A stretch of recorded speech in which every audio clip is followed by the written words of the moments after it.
Video की शुरुआत में मैं ये साफ कर दूं कि मेरी ये वीडियो आरक्षण के खिलाफ नहीं बल्कि आरक्षण देने के तरीके और इस पे होने वाले राजनीतिक के खिलाफ है। जय हिंद दोस्तों, मैं वीर शाह, रिप्लाई टाइम चैनल में आप सभी का फिर से स्वागत है। पहले जानते हैं आरक्षण के छोटे इतिहास को। महाराष्ट्र में कोल्हापुर के महाराजा छत्रपति साहू जी महाराज ने 1902 में पिछड़े वर्ग से गरीबी दूर करने और राज्य प्रशासन में उन्हें उनकी हिस्सेदारी देने के लिए आरक्षण का प्रारंभ किया था। कोल्हापुर राज्य में पिछले वर्ग समुदायों को नौकरियों में आरक्षण देने के लिए 1902 की अधिसूचना जारी की गई थी। यह अधिसूचना भारत में दलित वर्गों के कल्याण के लिए आरक्षण उपलब्ध कराने वाला पहला सरकारी आदेश है। उसके बाद संविधान सभा द्वारा 26 जनवरी 1950 को देश का संविधान लागू किया गया और 10 वर्षों के लिए देश में पिछड़े वर्गों को नौकरी और शिक्षा में आरक्षण दिया गया। यह आरक्षण आज 70 साल बाद भी लागू है। मतलब या तो 70 सालों में आरक्षण किसी भी पिछड़े वर्ग को आगे नहीं कर सका या इस बात को परिभाषित नहीं कर सका कि वास्तव में देश में पिछड़ा कौन है और पिछड़े को कैसे परिभाषित किया जाए। आपको जान के हैरानी होगी कि आरक्षण के मुद्दे पर बनी कमेटी भी इस व्यवस्था के खिलाफ थी। यही वजह है कि कमेटी की रिपोर्ट के आधार पर जब दिसंबर 1949 में धारा 292 और 294 के तहत मतदान कराया गया था तो उस वक्त 7 में से 5 वोट आरक्षण के खिलाफ पड़े थे। मौलाना आजाद, मौलाना हिफ्ज उल रहमान, बेगम एजाज रसूल, तजम्मुल हुसैन और हुसैन भाई लाल जी ने आरक्षण के विरोध में मतदान किया था। दरअसल इन्होंने आरक्षण के दूरगामी परिणामों का अंदाज उसी वक्त लगा लिया था। भारत में आरक्षण की शुरुआत वर्ष 1882 में उस वक्त शुरू हुआ था जब हंटर आयोग का गठन हुआ था। उस वक्त विख्यात समाज सुधारक महात्मा ज्योतिराव फूले ने सभी के लिए निःशुल्क और अनिवार्य शिक्षा की मांगे करी थी। ये सच है कि संविधान में डॉक्टर भीमराव अंबेडकर ने 10 सालों तक के लिए ही आरक्षण रखी थी। उन्होंने खुद संविधान बनाते वक्त उसमें आरक्षण की अस्थायी व्यवस्था नहीं की थी। उन्होंने कहा था कि 10 साल में यह समीक्षा हो कि जिन्हें आरक्षण दिया गया है क्या उसकी स्थिति में कोई सुधार हुआ है या नहीं।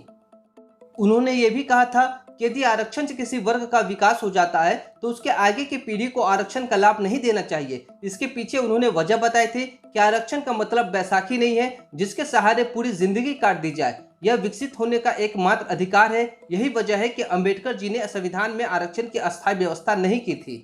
भारतीय संविधान में आरक्षण की जो व्यवस्था की गई थी उसका उद्देश्य केवल कमजोर और दबे कुचले लोगों के जीवन स्तर को ऊपर उठाना था। इस मामले में हमारे राजनेता की सोच अंग्रेजों की सोच से ज्यादा विकृत निकली। यही वजह है कि आरक्षण का समय समाप्त होने के बाद भी बीपी सिंह ने 7 अगस्त 1970 में मंडल आयोग की सिफारिश न सिर्फ अपनी मर्जी से कराई बल्कि उन्हें लागू भी किया। इसके खिलाफ स्वर्ण युवाओं ने काफी हंगामा और प्रदर्शन किया। इस स्वर्ण छात्रों ने संसद से लेकर सरहद तक विरोध प्रदर्शन भी किया। इसमें कुछ की जानें भी चली गई। आरक्षण आज ऐसा मुद्दा बन चुका है जो किसी भी राजनीतिक पार्टी के जीत और हार का वजह बनता है। यानी जहां जिस कास्ट की जैसी मेजोरिटी वहां उसे वैसा ही आरक्षण। भविष्य में होने वाले इस जातिगत राजनीतिक की भनक कहीं न कहीं गांधी जी को भी थी। इसलिए उन्होंने हरिजन के 12 दिसंबर 1936 के संस्करण में लिखा था, धर्म के आधार पर दलित समाज को आरक्षण देना अनुचित होगा। आरक्षण का धर्म से कुछ लेना देना नहीं है। सरकारी मदद केवल उन्हीं लोगों को मिलनी चाहिए जो सामाजिक स्तर पर पिछड़ा हुआ हो। यहाँ तक कि देश के प्रथम प्रधानमंत्री पंडित जवाहरलाल नेहरू ने 26 मई 1949 को असेंबली में भाषण देते हुए जोर देकर कहा था, यदि हम किसी अल्पसंख्यक वर्ग को आरक्षण देंगे तो उससे समाज में असंतुलन बढ़ेगा। ऐसा आरक्षण देने से भाई भाई के बीच दरार पैदा हो जाएगी। आरक्षण की वजह से समाज में फैलने वाले असंतुलन के भाव को समझकर दिया गया भाषण आज कहीं न कहीं सही साबित हो रहा है।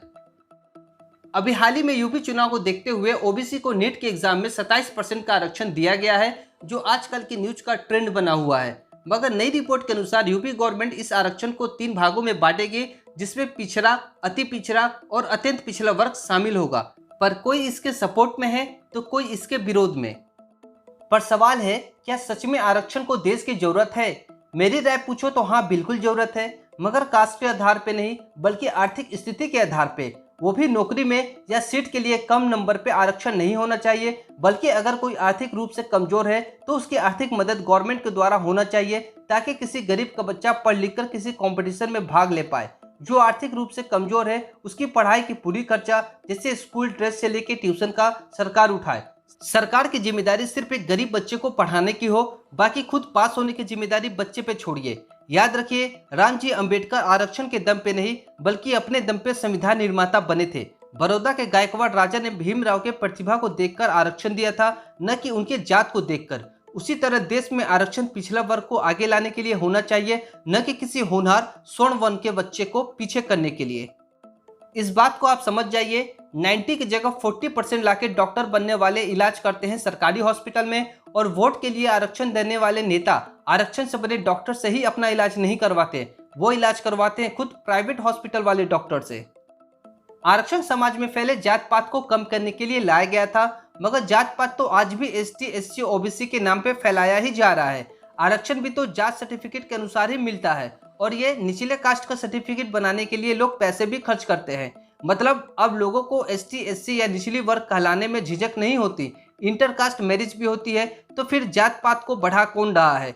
सीधी सी बात है, वही बढ़ा रहा है जो वोट के लिए कास्ट के आधार पर आरक्षण देना शुरू कर देते हैं। ये बहुत कम लोग जानते हैं कि अंबेडकर नाम उन्हें एक ब्राह्मण टीचर ने ही दिया था, जो अंबेडकर को बहुत चाहते थे, और यहाँ तक कि वो अपना टिफिन भी उनके साथ शेयर करते थे। भीमराव अंबेडकर की दूसरी पत्नी सविता वर्ग से ब्राह्मण थी, वो भी चित्पावन ब्राह्मण, जो ब्राह्मण में सबसे कुलीन माना जाता है। फिर भी उन्होंने उस समय एक दलित से प्रेम विवाह किया था। इसके विपरीत उनके शादी का विरोध खुद दलित संगठन ने किया था, और इस शादी को दलितों का अपमान भी बताया था। यहाँ तक कि अंबेडकर के मौत के बाद खुद उनके बेटे और करीबियों ने सविता के साथ बहुत बुरा व्यवहार किया था। अब सवाल है, जहां पर ब्राह्मण से शादी का विरोध खुद दलित समाज कर रहा है, वहां पे जात पात फैलाने का दोष सिर्फ ब्राह्मण समाज को देना कहां का न्याय है? दूसरी ओर समस्या ये बन गई है कि धर्म परिवर्तन कर लेने वाले भी खुद को दलित बोलते हैं और संवैधानिक रूप से असली दलितों का हक मारते हैं।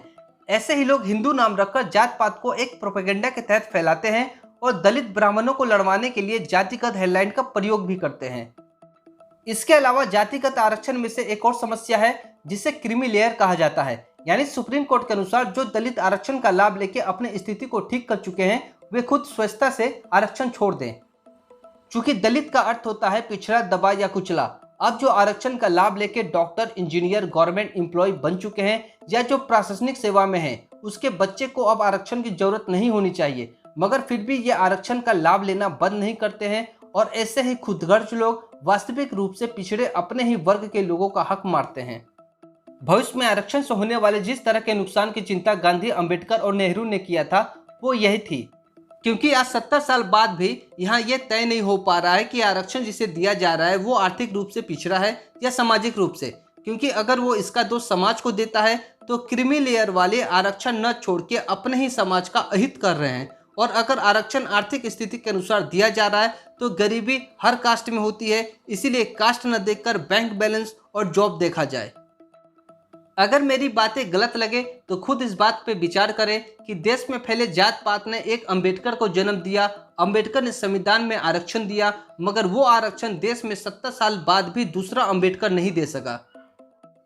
आखिर कहाँ कमी रह गई? खुद विचार कीजिए। आप मुझे कमेंट में आरक्षण विरोधी कहकर गाली देना शुरू करें, उससे पहले मैं बता दूं कि मैं खुद OBC कैटेगरी में आता हूं, और यह भी सच है कि एक स्टेट के जनरल दूसरे स्टेट में OBC कहलाता है और शायद तीसरे स्टेट में हो सकता है वो ST या SC कहलाए।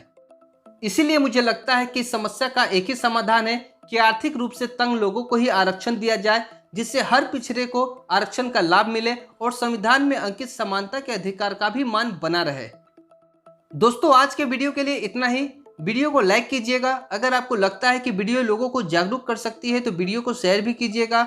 ऐसे ही वीडियो पाने के लिए मेरे चैनल को सब्सक्राइब जरूर कीजिएगा।